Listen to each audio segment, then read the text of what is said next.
हवा जब ऊपर की तरफ चलती है तो वो धूल ऊपर जाके चढ़ जाती है पर्वत के ऊपर, तो वो पर्वत का संग करती है, ऊंचाई को छू लेती है। और वही हवा जब नीचे की ओर चल रही हो, यानी कि हमारी संगत, यहाँ हवा से तात्पर्य हमारी संगत से है कि हमारी संगत यदि आगे बढ़ने वाले, अच्छे आचरण करने वाले लोगों के साथ है, जिनका उद्देश्य जीवन में आगे बढ़ना है, तरक्की करना है, दूसरों का सुख दुख में साथ देना है, ईमानदारी के साथ में जिन्हें अपना जीवन जीना है, ये है। और एक वो जो दूसरों को हमेशा नीचे गिराने में रहते हैं, दूसरों का बुरा करने में रहते हैं, जिनको दूसरों को सताने में, परेशान करने में, उनकी हानि करने में ही आनंद की प्राप्ति होती है, तो वो कीचड़ बन जाते हैं। जय श्री राम। प्यारे भक्तों, आज श्री रामचरितमानस के पाठ का तीसरा दिन है। कल दूसरे दिन के पाठ में हमने जाना कि बाबा तुलसीदास महाराज हमें बुरे व्यक्तियों के गुण और दोषों के बारे में बता रहे हैं। उन्होंने बताया कि जब हमको एक साधु प्रवृत्ति का, अच्छी प्रवृत्ति का कोई व्यक्ति मिल जाता है तो हमारा जीवन सुखमय हो जाता है, आनंदमय हो जाता है और हमारे अंदर अच्छे अच्छे गुण आने लगते हैं, साधुवाद आने लगता है। और जब वो साधु हमसे बिछड़ता है तो हमारा जीवन मरने के समान हो जाता है।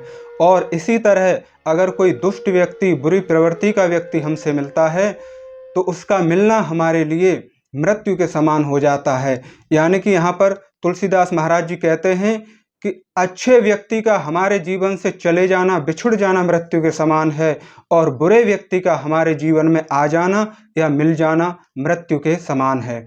अब आज तीसरे दिन के पाठ में हम जानेंगे कि गुण और अवगुणों के बारे में क्या बताया है महाराज तुलसीदास जी ने। तो आइए शुरू करते हैं।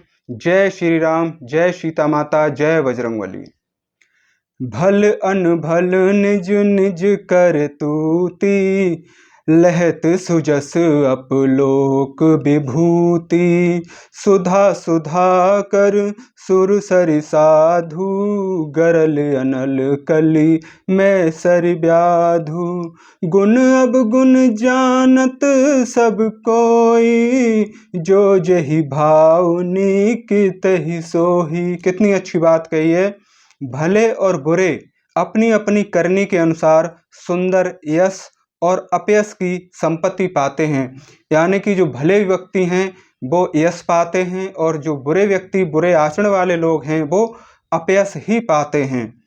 अमृत, चंद्रमा, गंगा जी और साधु एवं विष, अग्नि, कलयुग के पापों की नदी अर्थात कर्मनाशा, यानी कि कर्म का नाश करने वाली, और हिंसा करने वाला व्याघ, यानी कि जो शिकारी होता है, व्याघ होता है, वो दूसरे जीवों की हत्या ही करता है।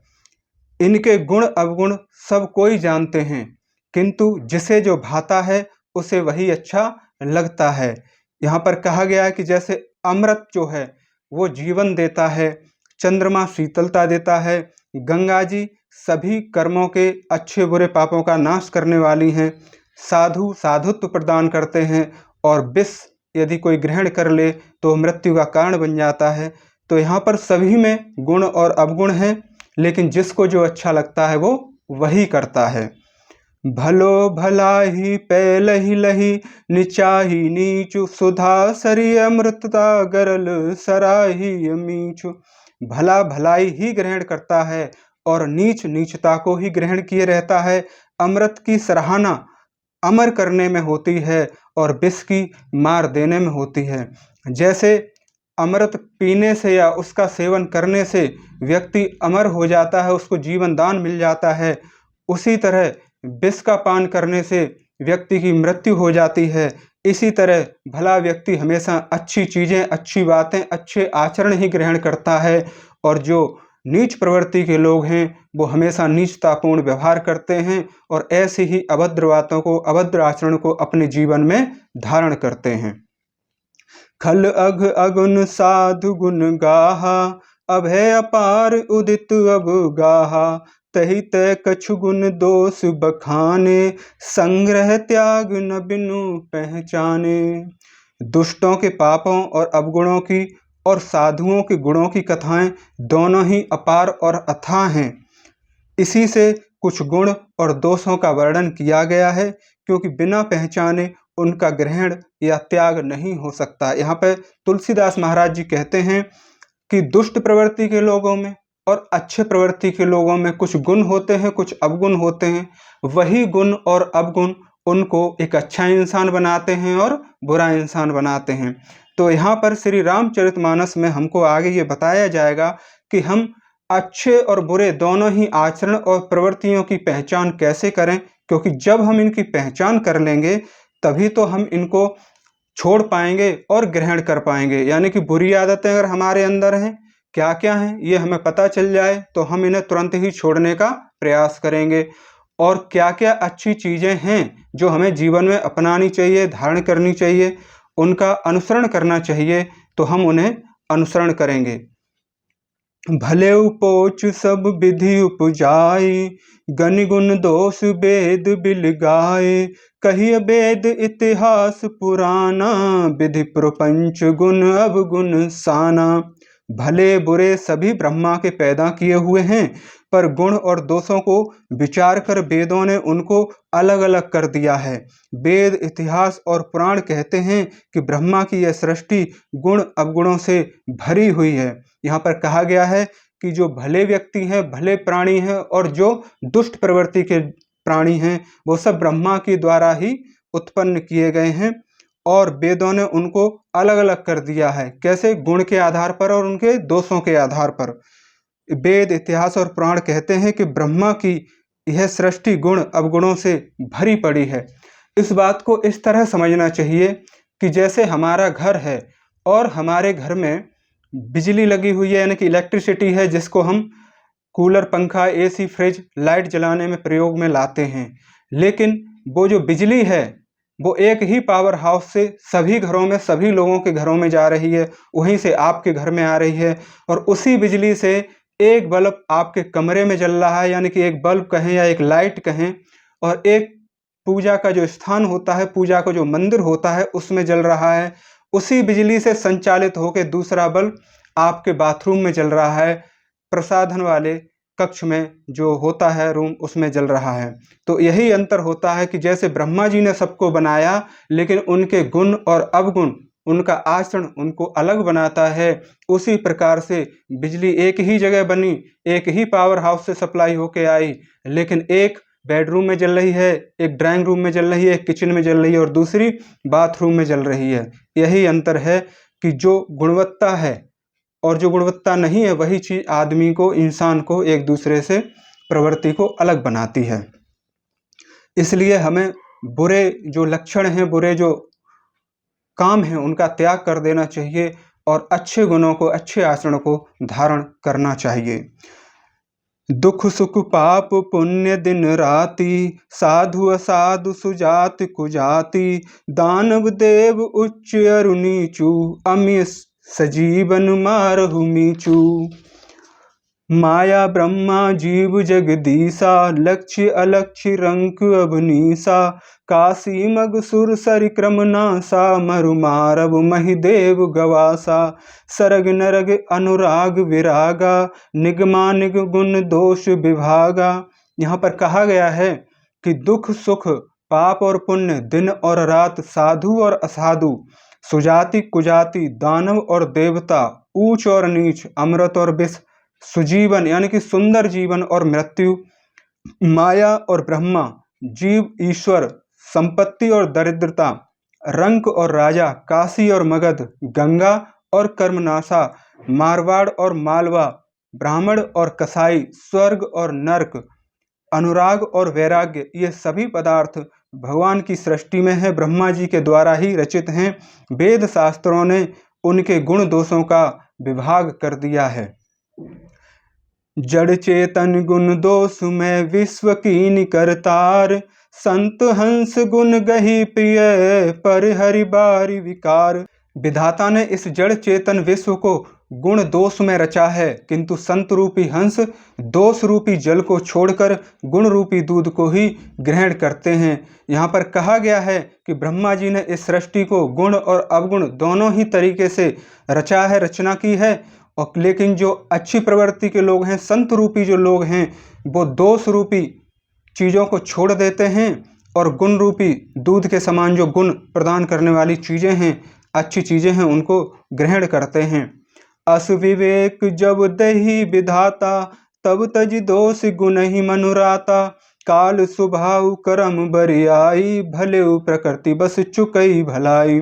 विधाता जब इस प्रकार का हंस जैसा विवेक देता है, तब दोषों को छोड़कर मन गुणों में लग जाता है।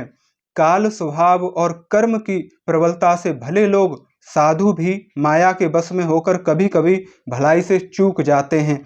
यहाँ कहा गया है कि विधाता का जब इस प्रकार का हंस जैसा विवेक, यानी कि विधाता जब हमको अच्छा ज्ञान देते हैं, अच्छा बुद्धि विवेक देते हैं, तब दोषों को छोड़कर मन गुणों में लग जाता है, यानी अच्छी प्रवृत्तियों में, अच्छे आचरण में, दूसरों की भलाई करने में और साधुवाद में हमारा मन लग जाता है। लेकिन कभी कभी ऐसा होता है काल स्वभाव और कर्म की प्रबलता से। यहाँ पे इसका अर्थ है कि जैसे हमारा समय है, दूसरा हमारी संगत है और तीसरा हमारा नेचर है, तो उस हिसाब से हम कर्म करते हैं। और जब कर्म हम करते हैं तो उसकी प्रबलता जब हमको दबा लेती है, माया का जब प्रभाव हमारे ऊपर ज़्यादा हो जाता है, तो भले लोग यानी कि जो साधु लोग भी हैं, वो माया के बस में होकर कभी कभी भलाई से चूक भी जाते हैं। लेकिन ऐसा नहीं है कि वो बुरे रास्ते पर चल पड़े तो बुरे ही हमेशा आचरण में बने रहेंगे। उनको बहुत जल्दी प्रभु की कृपा से इस बात का आभास भी हो जाता है कि हम जो कर रहे हैं या जिस डगर पर, जिस मार्ग पर, जिस रास्ते पर हम आ गए हैं वो अच्छा नहीं है, हमें छोड़ देना चाहिए। और प्रभु ही बुद्धि और विवेक देते हैं, तब हम उसको छोड़कर साधुवाद और अच्छी प्रवृत्ति में आ जाते हैं। सो सुधारी हरि जन जि मिले ही, दलि दुख दोष बिमल जसु देहि। खलउ करहि भल पाऊ, सुसंगु मिटई न मलिन स्वभाव अभंगु। भगवान के भक्त जैसे उस चूक को सुधार लेते हैं, जैसा कि मैंने भी आपको बताया कि हम काल स्वभाव और कर्म की माया का जब प्रभाव ज्यादा होता है तो बुरी चीजों में चले जाते हैं, लेकिन समझ आने पर प्रभु की कृपा से उसको छोड़ भी देते हैं। यही चीज यहाँ पर आगे कही गई है कि भगवान के जो भक्त हैं उस चूक को, उस गलती को, उस भूल को सुधार लेते हैं और दुख दोषों को मिटाकर निर्मल यश देते हैं। वैसे ही दुष्ट भी कभी कभी उत्तम संग पाकर भलाई करते हैं, परंतु उनका कभी भंग न होने वाला मलिन स्वभाव नहीं मिटता है। ऊपर वाले श्लोक में हमको बताया गया कि अगर अच्छे लोग हैं लेकिन उनकी संगत, उनका माहौल और उनका समय इस तरह का है कि माया का प्रभाव उन पर हो गया और उन्होंने कुछ ऐसे कर्म कर दिए जिससे कि वो अच्छे कामों से, अच्छी चीज़ों से, अच्छे मार्ग से भटक गए, वैसे ही यहाँ पे कहा गया है कि वो भटके हुए माया के बंधन से मुक्त हो जाते हैं जब प्रभु की कृपा उन पर होती है, क्योंकि उनके आचरण में कहीं ना कहीं अच्छी प्रवृत्ति है, साधुवाद होता है इसलिए। और वही कहा गया है कि ऐसे ही जब काल का, स्वभाव का और माया का प्रभाव से वो प्रभावित होते हैं दुष्ट व्यक्ति, उत्तम संग पाते हैं, यानी कि अच्छे लोगों का आचरण पाते हैं, अच्छी संगति पाते हैं, तो वो भी कभी कभी बुरे कामों को, बुरी चीज़ों का त्याग कर देते हैं और सदमार्ग पे आ जाते हैं। लेकिन कभी भंग ना होने वाला उनका मलिन स्वभाव नहीं मिटता। यानी कि यहाँ पर ऐसा कहा गया है श्री रामचरितमानस में कि जो उनका गंदा आचरण करने वाला या गंदी प्रवृत्तियों वाला जो स्वभाव है वो मिटता नहीं है, लेकिन जब वो कोई सत्संग सुन रहे होते हैं, किसी अच्छे साधु, अच्छे इंसान की संगत में होते हैं, तो उनके आचरण में भी बदलाव देखने को मिलता है। लखि सुबेसु जग बचक जेऊ, बेस प्रताप पूजहि तेऊ। उघरी अंत न होई निभाहु, काल नेमि जिमि रावण राहु। जो भेषधारी ठग हैं उन्हें भी अच्छा साधु सा भेष बनाए देखकर भेष के प्रताप से जगत पूजता है, परंतु एक न एक दिन वे चौड़े आ ही जाते हैं। अंत तक उनका कपट नहीं निभता, जैसे कालिनेमी, रावण और राहु का हाल हुआ। तो यहाँ पर यह कहा गया है कि कुछ लोग बुरी प्रवृत्ति के, बुरे आचरण के होते हैं, लेकिन वो क्या करते हैं कि वो साधु जैसा आचरण बना लेते हैं और अपना वेशभूषा भी साधुओं जैसा बना लेते हैं, अच्छा दिखावा करने लगते हैं। तो क्या होता है कि उस आचरण को देख के लोग उनसे प्रभावित होते हैं और जब उनको पूजता है, यानी कि लोग उनको साधु समझ के उनकी पूजा करते हैं, परंतु एक न एक दिन वे चौड़े आ ही जाते हैं। तो यहाँ पर कहा गया है कि ऐसी चीज़ें ज़्यादा लंबे समय तक छिपती नहीं हैं और उनकी जो पोल है वो खुल ही जाती है और अंत तक यानी कि जीवन के अंत तक या लगातार लंबे समय तक उनका जो अंतर्मन है, जो मलिन गंदा स्वभाव है, वो छिपता नहीं है, वो सामने आ ही जाता है और लोगों को उनकी असलियत का पता चल जाता है कि वो भेष बदलकर कपटी हैं। जैसे कि कालनेमी रावण और राहु का हाल हुआ, यानी कि रावण ने भी साधु का भेष बना करके माता सीता का हरण किया था, लेकिन वो साधु उस समय नहीं था। यानी कि अच्छे जो आचरण था, जो अच्छा भेष था साधु का, उसको भी गलत काम के लिए प्रयोग किया। यही हाल राहु का हुआ कि राहु अपना भेष बदल के देवताओं की पंक्ति में अमृत पीने के लिए, अमृत लेने के लिए बैठ गए और उन्होंने अमृत ग्रहण भी कर लिया। लेकिन क्या वो अपना भेद छिपा पाए? उनका राज खुल ही जाता है देवताओं पर कि ये छल से देवताओं की पंक्ति में बैठ गए थे और अमृत इन्होंने ग्रहण कर लिया था। तो यही कहा गया है। हम आगे देखते हैं।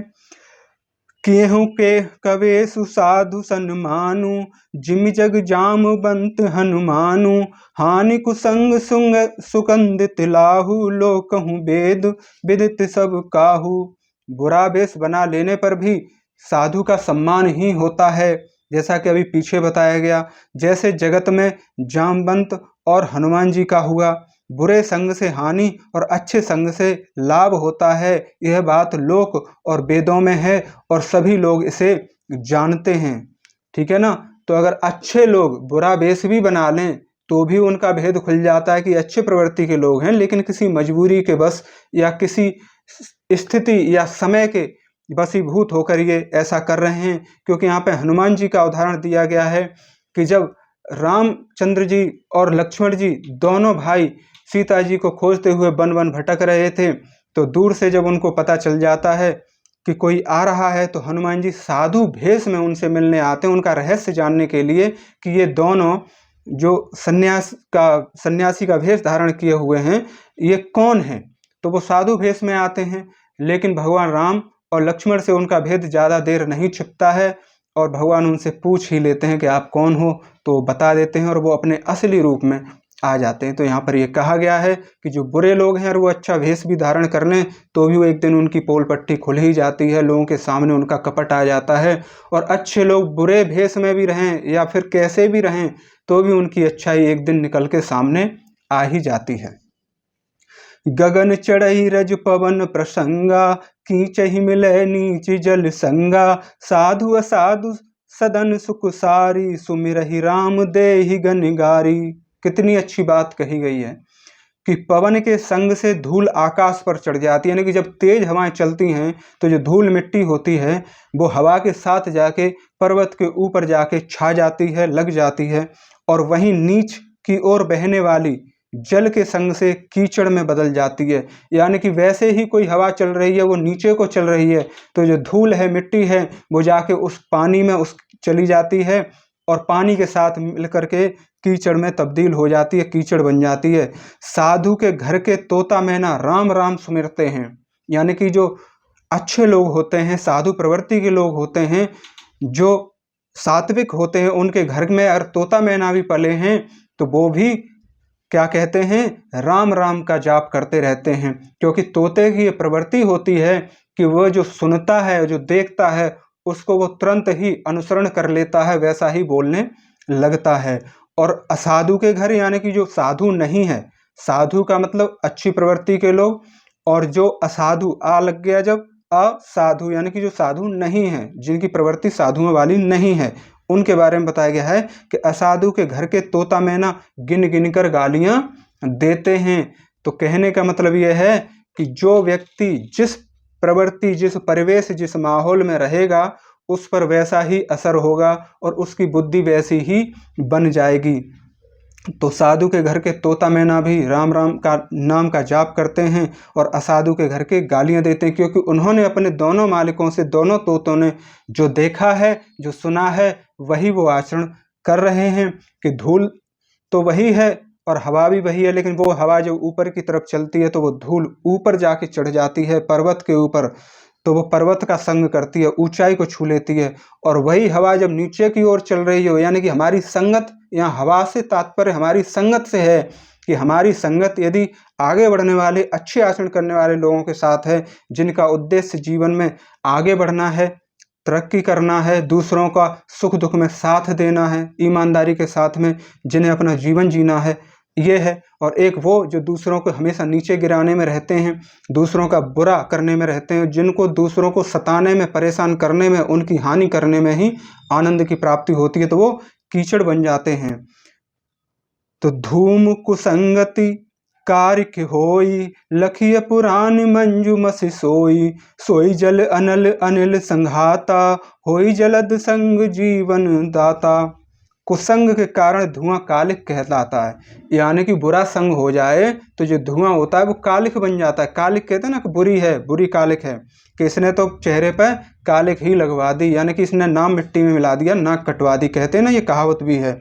उसी प्रकार वही धुआं सुसंग से, यानी कि अच्छा यदि उसको संग मिल जाए तो सुंदर स्याही होकर पुराण लिखने के काम में आता है। और वही धुआं जल, अग्नि और पवन के संगम से बादल होकर जगत को जीवन देने वाला बन जाता है। यानी कि यह कहा गया है कि अगर कुसंग हो जाए तो वही धुआं कालिक बन जाता है बुरी प्रवृत्ति के हिसाब से, और वही धुआं यदि सुसंग हो जाए तो स्याही बन जाता है, क्योंकि पुराने ज़माने में स्याही तो होती नहीं थी, ना ही आज की तरह पेन, कलम, ये सब चीज़ें होती थी।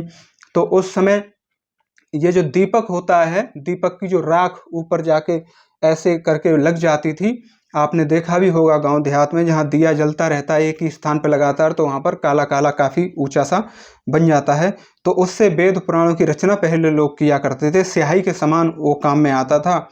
और वही धुआं जल, अग्नि और पवन के साथ मिल जाता है, बादल बन जाता है, तो हमारी प्यासी धरती की प्यास बुझाता है, कितने जगत के प्राणियों की प्यास बुझाता है। चीज वही है, लेकिन बस अंतर किसका है? गुण और अवगुण का अंतर है। गिरह भेषज जल पवन पट, पाई कुजोग सुजोग, होई है कवस्तु सुवस्तु, जग लखिय सुलक्षण लोग। ग्रह, ग्रह यानी कि जो हमारे ग्रह नक्षत्र हैं, प्लेनेट, औषधि, जल, वायु और वस्त्र, ये सब भी कुसंग और सुसंग पाकर संसार में बुरे और भले पदार्थ बन जाते हैं। जैसे ग्रहों से यहाँ तात्पर्य है सूर्य ग्रहण होता है, चंद्र ग्रहण होता है ना। और औषधि को आप उचित मात्रा में लोगे, वैद्य, हकीम और डॉक्टर के परामर्श से लोगे, तो वो दवा के समान आपके जो रोग हैं उनका निवारण करेगी, उन्हें ठीक करेगी। और यदि वो दवाई भी आप अधिक मात्रा में ले लेंगे तो वो भी आपको नुकसान ही करेगी, बजाय आपकी बीमारी ठीक होने से बीमारी ज़्यादा बढ़ सकती है और भी समस्याएं हो सकती हैं। ऐसे ही यहाँ बताया गया है कि जल, वायु और वस्त्र ये भी कुसंग पालें, यानी कि बुरा संग पालें तो बुरे इनके लक्षण समझ में आते हैं, सामने आते हैं, देखने को मिलते हैं।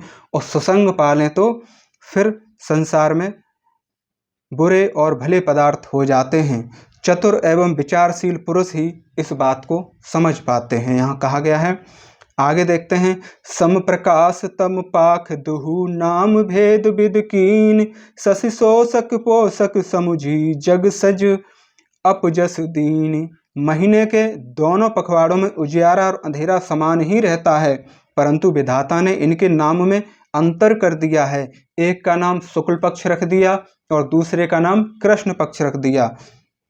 एक को चंद्रमा का बढ़ने वाला और दूसरे को चंद्रमा का घटने वाला समझकर जगत ने एक को अच्छा समझ लिया जिसमें चंद्रमा बढ़ रहा है, और जिसमें चंद्रमा नहीं बढ़ रहा है उसको अपयश देने वाला समझ लिया। ठीक है ना। तो कितनी अच्छी बात कही गई है। जड़ चेतन जग जीव जत, सकल राम में जान, बंदौ सबके पद कमल, सदा जोरि जुग पान। जगत में जितने भी जड़ और चेतन जीव हैं सबको राम में जानकर मैं उन सबको, सबके चरणों की दोनों हाथ जोड़कर चरण वंदना करता हूँ, ऐसा तुलसीदास जी कह रहे हैं। देव दनुज नर नाग खग, प्रेत पितर गंधर्व, बंदौ किन्नर रजनीचर, कृपा करहूँ अब सर्ग। यहाँ पर कहा गया है देवता, दैत्य, मनुष्य, नाग, पक्षी, प्रेत, पितर, गंधर्व, किन्नर और निशाचर, निशाचर कहते हैं राक्षसों को, सबको मैं प्रणाम करता हूँ, अब सब मुझ पर कृपा करें। आकर 4,84,000 जाति जीव जल थल न भुवासी, सिया राम मैं सब जग जानी, करऊं प्रणाम जोरि जुग पानी। 84 लाख योनियों में 4 प्रकार के यानी कि स्वेदज, अंडज, अभिदज और जरायुज जीव जल, पृथ्वी और आकाश में रहते हैं। उन सबके भरे हुए इस सारे जगत को श्री राम में जानकर मैं दोनों हाथ जोड़कर प्रणाम करता हूँ। बोलिए भगवान श्री राम की जय, सीता माता की जय, बजरंगबली की जय। जान कृपा कर किंकर मोहू, सब मलि करहूँ छोड़ छल छोहू। निज बुद्धि बल भरोस मोहि नाही, ताते विनय करऊँ सब पाही। यहाँ तुलसीदास महाराज कह रहे हैं कि मुझको अपना दास जानकर कृपा की खान आप सब लोग मिलकर छल छोड़कर मेरे ऊपर कृपा कीजिए। मुझे अपने बुद्धि बल का भरोसा नहीं है, क्योंकि मैं तो तुच्छ प्राणी हूँ। इसलिए मैं सबसे विनती करता हूँ। करन चहत रघुपति गुण गाहा, लघुमति मोर चरिय अब गाहा। सुअनाए कऊ अंग पाऊ, मनुमति रंक मनोरथ पाऊ। मैं श्री रघुनाथ जी के गुणों का वर्णन करना चाहता हूँ, परंतु मेरी बुद्धि बहुत छोटी है और श्री राम जी का चरित्र अथाह है, अपार है। इसके लिए मुझे उपाय का एक भी अंग अर्थात कुछ लेस मात्र भी उपाय नहीं है, कोई आइडिया नहीं है, कोई तरीका नहीं पता, कुछ नहीं मुझे सूझता। मेरे मन और बुद्धि कंगाल हैं, किंतु मनोरथ राजा है। मनोरथ मतलब मेरा मन ये कहता है कि मैं प्रभु के गुणगान गाऊं, प्रभु के मैं चरित्र को सुनाऊं और पढ़ूं। और ये मैं भी कह रहा हूं कि मेरा भी मन कहता है कि मैं श्री रामचरितमानस को पढ़ूं, इसे अपने जीवन में आचरण करूं, जो इसमें अच्छी चीज़ें, अच्छी बातें बताई गई हैं, और जो मेरे अंदर अवगुण हैं मैं उनको इससे सूझबूझ करके अपने जीवन से, अपने मस्तिष्क से, मन से निकाल सकूं। तो यहाँ पर लेकिन कहा गया है कि मेरा मन और बुद्धि कंगाल है, यानी कि जो मैं प्रभु के, इतने बड़े प्रभु, महान प्रभु के मैं कैसे गुण बखान करूं, कैसे इनका चरित्र मैं बखान करूं। इस हिसाब से मैं बहुत छोटा हूं, मेरी बुद्धि बहुत छोटी है, लेकिन मेरा मन बहुत करता है कि मैं प्रभु का यश गाऊं। मति अति नीच ऊंची रुचियाची, चरिय अमिय जग जुर है न छाची। क्षमई सज्जन मोहि डिडाई, सुनहि बाल वचन मन लाई। मेरी बुद्धि तो अत्यंत छोटी है और चाह बहुत बड़ी है। चाह तो अमृत पाने की है, पर जगत में जुड़ती छाछ भी नहीं है। सज्जन मेरी ढिठाई को क्षमा करेंगे और मेरे बाल वचनों को मन लगाकर प्रेम पूर्वक सुनेंगे। यानी कि जो सज्जन व्यक्ति हैं, अगर मुझसे कोई गलती हो जाए तो उसे क्षमा कर देना। और जो मैं ये जो रामचरितमानस का जो पाठ कर रहा हूँ, पढ़ रहा हूँ और इसे आप तक पहुँचा रहा हूँ, मुझे अगर कोई गलती हो जाए तो अपना बालक समझ के, बाल बचन समझ कर मुझे माफ़ कर दीजिएगा। ये मेरी भी आपसे प्रार्थना है बाबा तुलसीदास जी के साथ साथ। जो बालक कह तो तरी बाता, सुनहि मुदित मन पितु अरु माता।